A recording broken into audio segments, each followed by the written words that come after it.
Página 38. Lo santo, lo racional y lo irracional en la idea de Dios. El estremecimiento es la parte mejor de la humanidad. Por mucho que el mundo se haga familiar a los sentidos, siempre sentirá lo enorme profundamente conmovido. Goethe. Primera parte. Racional e irracional. Lo racional es predicado de algo irracional, racionalismo religioso. Error del racionalismo. 1. Para toda la idea teísta de Dios, pero muy singularmente para la cristiana, es esencial que la divinidad sea concebida y designada con rigurosa precisión por predicados tales como espíritu, razón, voluntad, inteligente, buena voluntad, omnipotencia, unidad de substancia, sabiduría y otros semejantes. Es decir, por predicados que corresponden a los elementos personales y racionales que el hombre posee en sí mismo. Aunque en forma más limitada y restringida, al mismo tiempo, todos estos predicados son, en la idea de lo divino, pensados como absolutos, es decir, como perfectos y sumos. Estos predicados son, empero, conceptos claros y distintos, accesibles al pensamiento, al análisis y aún a la definición. Si llamamos racional al objeto que puede ser pensado de esta manera, hemos de designar como racional la esencia de la divinidad descrita en dichos y predichos, y como religión racional aquella religión que los reconoce y afirma. Solo por ellos es posible la fe como convicción en conceptos claros.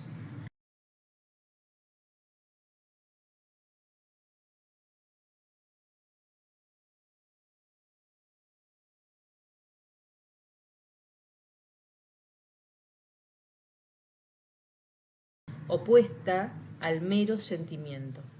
No son verdad, al menos en relación con el cristianismo, las palabras de Fausto. El sentimiento sea todo, y el nombre sea sonido de humo. En este caso, el nombre es tanto como el concepto.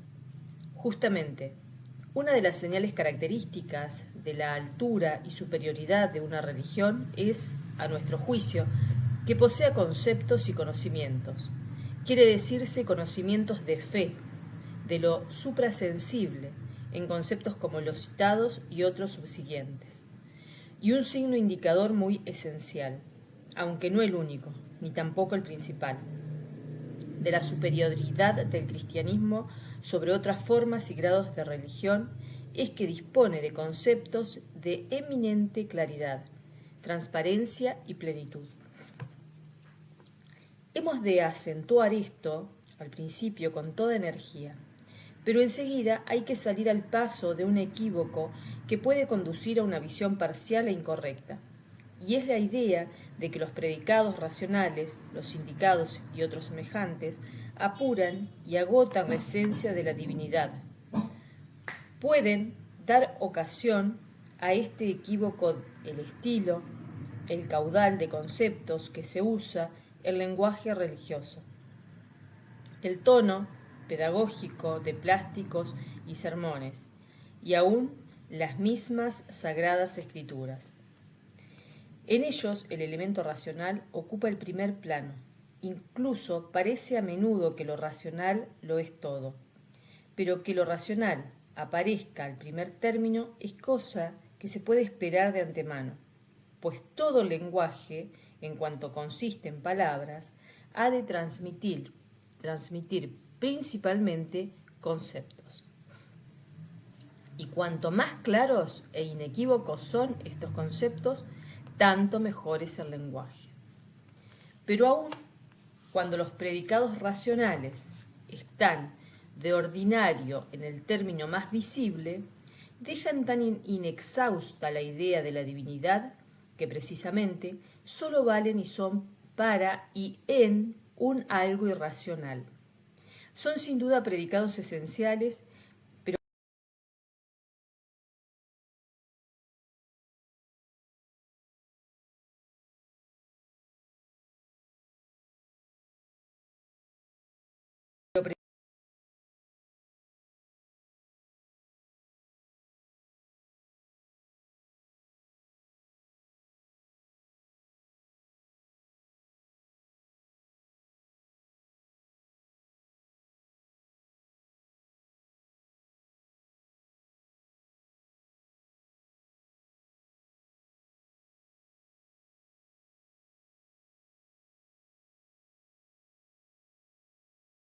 predicados esenciales sintéticos y únicamente serán comprendidos correctamente si se los toma de esa manera, es decir, como predicados atribuidos a un objeto que los recibe y sustenta, pero que no es comprendido por ellos ni puede serlo, sino que, por el contrario, ha de ser comprendido de otra manera distinta y peculiar, pues de alguna manera ha de ser comprendido.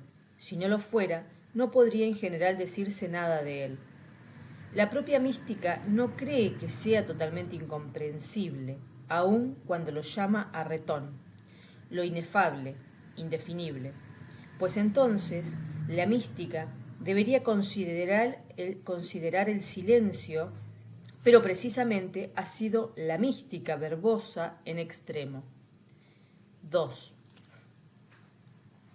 Aquí tropezamos por primera vez con la contraposición entre racionalismo y religión profunda.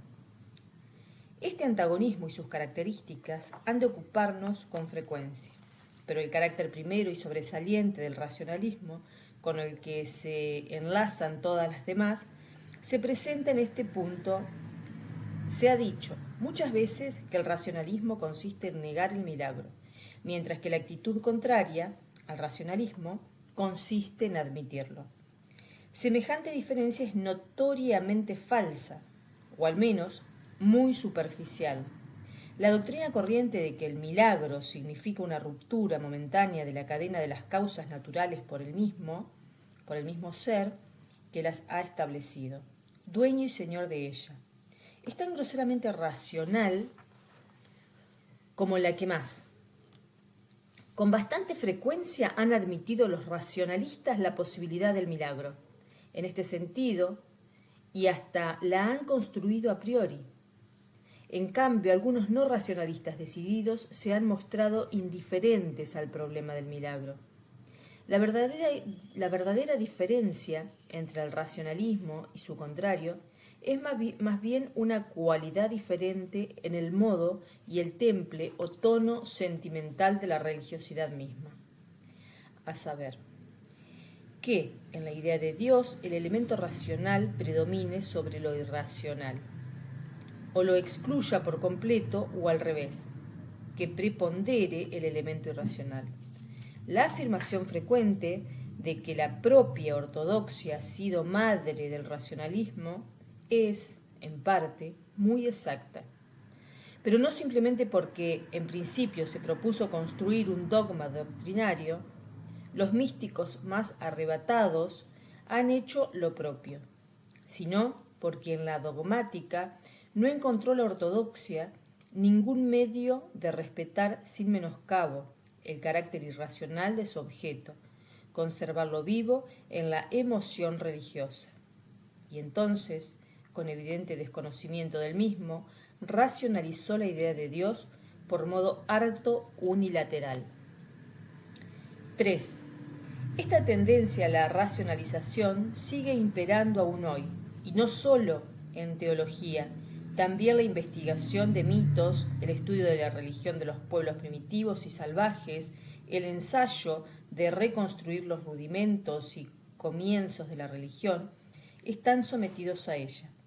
Claro es que en estos casos no se aplican desde un principio aquellos elevados conceptos racionales antes citados, pero se ve en los conceptos en su gradual desenvolvimiento el problema capital, y se construyen como precursores de sus yos otros conceptos y representaciones de menos valor.